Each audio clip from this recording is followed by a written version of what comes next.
how are you? I hope you're doing good and fine. So today we are going to study the 4 marks question for your SEM 1 from BSc BZC Nutrition. So is your proximate principle, okay?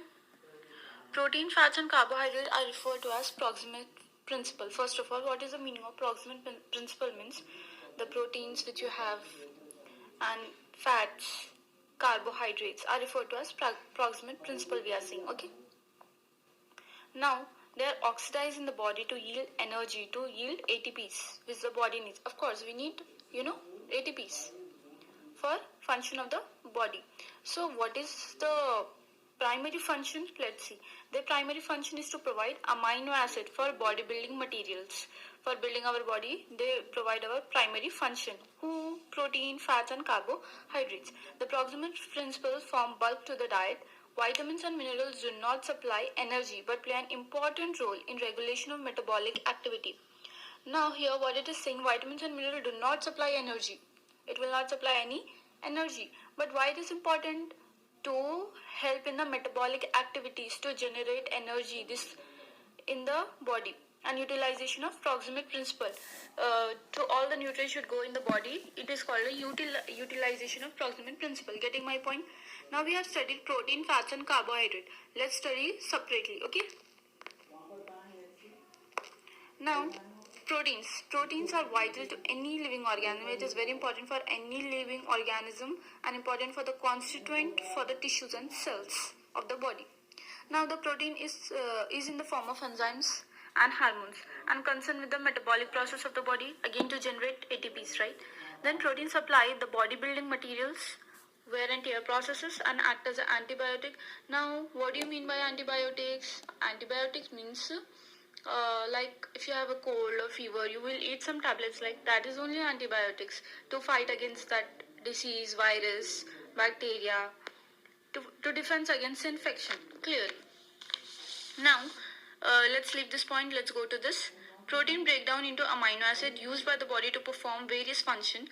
1 gram of protein equals to 4 kilocalories of energy, which is the most economical.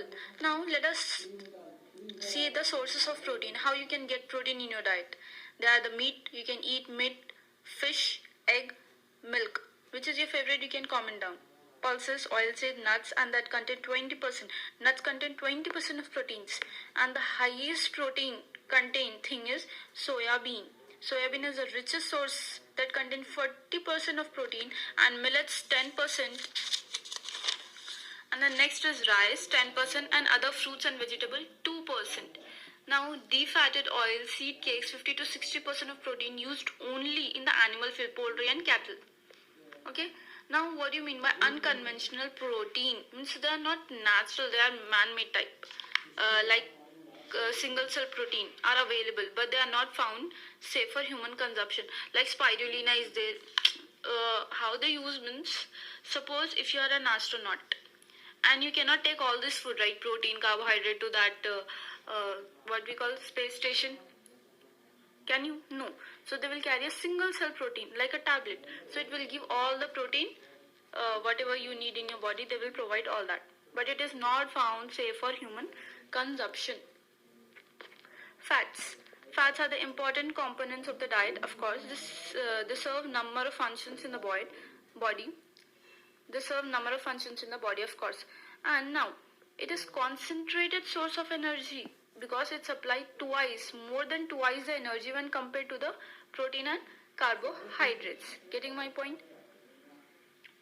And fats are derived from the source provided by essential fatty acids that are important for the structure and function of the cells. The fats are triglycerides and fatty acids to the saturated and unsaturated fats. Now fats are of two types, visible fat and invisible fat. What do you mean by visible fat? Is this visible fats are animal fats and vegetable fats, like butter and ghee is your visible fat, means you can see there is a lot of fat here, right? Now vegetable fats are groundnut, mustard oil, coconut oil, sunflower oil. This all are oils are vegetable fats, okay? Now what do you mean by invisible fat? Means the fat is there but we cannot see, right? Some amount of fat is also present in the food item like cereals, pulses, oil seeds, milk, egg, meat are known as invisible fats. Now, what is the requirement of fats is the minimal requirement of the fat is to meet essentially fatty acids requirement in the range of 15 to 25 gram per day. Only that much only. Okay. Actually, what is required? 15 to 25 gram is required for your body. You eat that one. Why are you going for the higher one? Why are you going for the lower one? Right? For the different physiological function, of course. If you take more than 25 or more excessive than that, so what happened? Excessive intake of fat in the diet increase the level of cholesterol in the blood. I think you people are very familiar with the cholesterol. Yes? Cholesterol, yes, level of cholesterol in the blood, leading to the condition known as atherosclerosis. Now, what do you mean by atherosclerosis? Means blockage of arteries. The supply of blood through arteries, the oxygenated blood, it will stop. It will get narrowed down, right? So when it will get narrowed down, it will be a problem to us. Yes or no? So don't consume excess of fat. Excesses of fat means butter, ghee, and vegetable. You can have excess of proteins for your good health. Like soya bean has the highest proteins. Yes. We have studied proteins.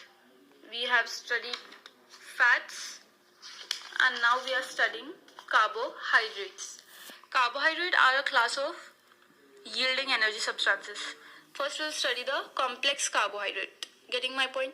Starches, glucose, cane sugar, milk sugar, grain, food, roots and tuber are complex carbohydrate. Now we'll go to the simple carbohydrate, that is your sugar which you eat. Carbohydrates are main source of energy, mainly come from the cells. Starches when eaten and cooked form and completely digested into GIT. I think everyone know GIT, gastrointestinal tract. Huh?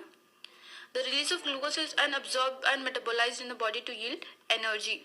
Non-digestible fat like cellulose, hemicellulose, gums, lignin, pectins, they are designated as dietary fibers or unavailable carbs, thus contributing bulk to the stool. That is also important. Bulk to the stool is also important, right? Now, fiber does not contribute to nutritive value of the food. Of course, the presence of fiber is that roughage in the diet. It is necessary for the metabolism and digestion and elimination of waste.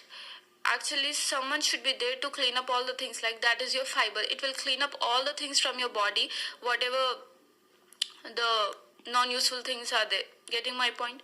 So roughages is very important in your body. Okay, now we have studied the carbohydrates as well and proteins as well and fats as well, right? Okay.